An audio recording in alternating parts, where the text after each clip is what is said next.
It was supposed to be just a normal dinner, and I still don't understand how it all went so wrong. I remember that evening really clearly because nothing about it felt unusual at first, and maybe that's why it still bothers me so much. It was a Thursday. I got home a little earlier than usual, and my wife Anna was already in the kitchen, moving around like she always did, quietly, focused, like cooking was the one thing that helped her unwind after work. The smell was familiar too, something warm, probably chicken with herbs, and I remember thinking that it felt good to have a calm night for once.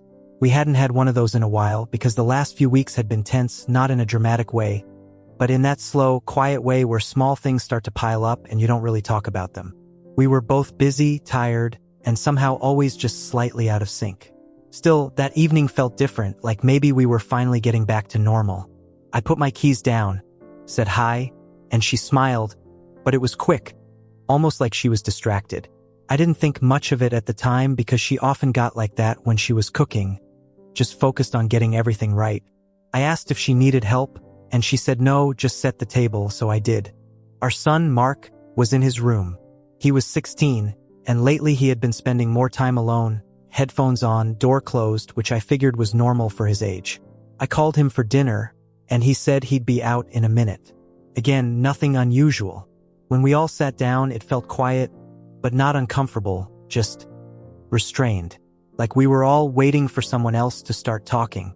I tried to break the silence, asked Mark about school, and he gave short answers, not rude, just distant. Anna didn't say much either. She just nodded occasionally, kept eating, and avoided eye contact more than usual.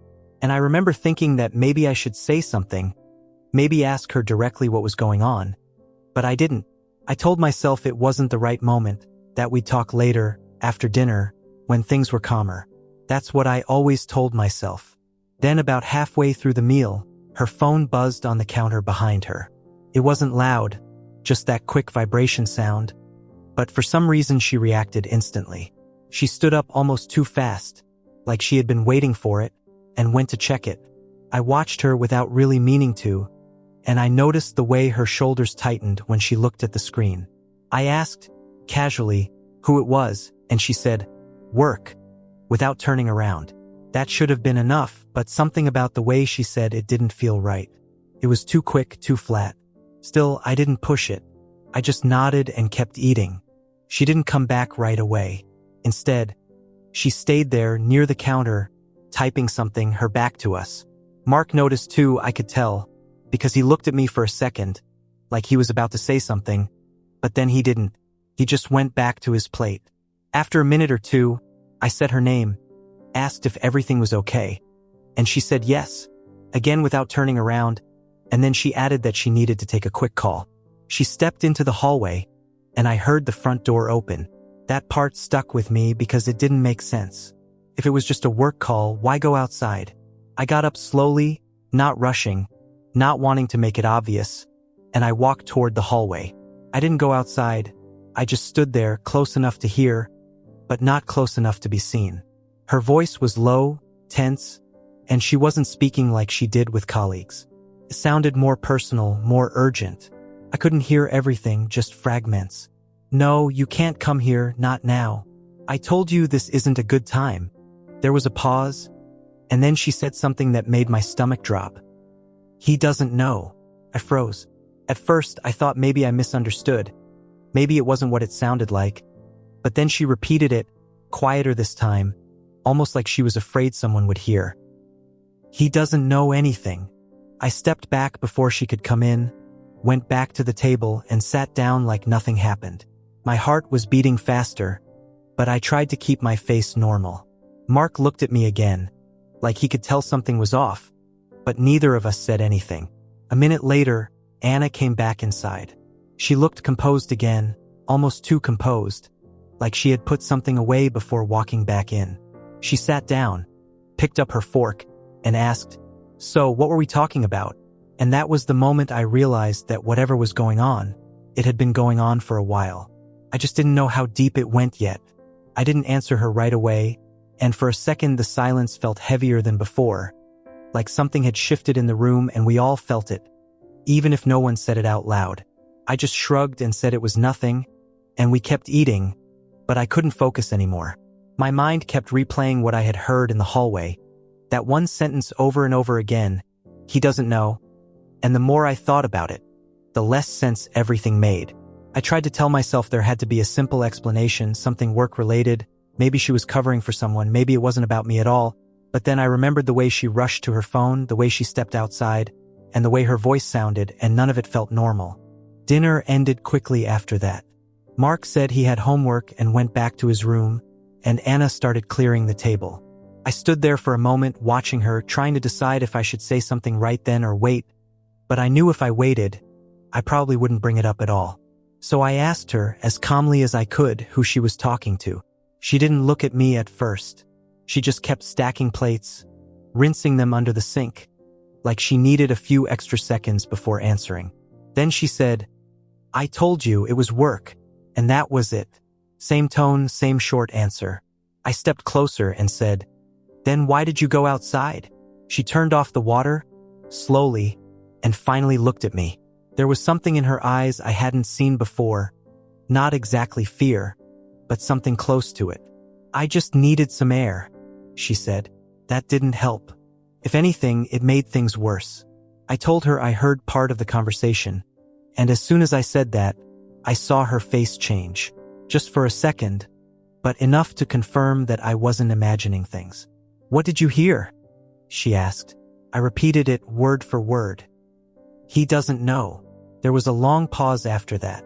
She didn't move, didn't speak, just stood there staring at me, and I could almost see her thinking, trying to figure out what to say next. And then, instead of explaining, she asked me why I was listening in the first place. That's when I lost patience. I told her to stop turning it around on me and just tell me the truth, because whatever was going on, it clearly wasn't nothing. We stood there like that, facing each other in the kitchen, voices getting louder without either of us really noticing. And then, unexpectedly, Mark's door opened. He came out looking tense, like he had been listening the whole time. "Can you just tell him?" he said, not looking at me, but at her. That caught me off guard. I looked at him, confused, and then back at Anna, and suddenly everything felt a lot more serious than I had thought. "Tell me what?" I asked. Neither of them answered right away. And then Mark said it. "She's been meeting someone." The words didn't hit me all at once. It was more like they settled slowly, piece by piece, until they finally made sense. I looked at Anna again, waiting for her to deny it, to say he misunderstood, but she didn't. She just closed her eyes for a second, like she had been holding this in for too long.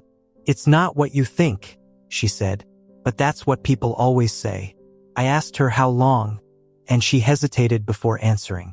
2 months. 2 months. While we were eating dinner together, while we were talking about normal things, while I thought we were just going through a rough patch.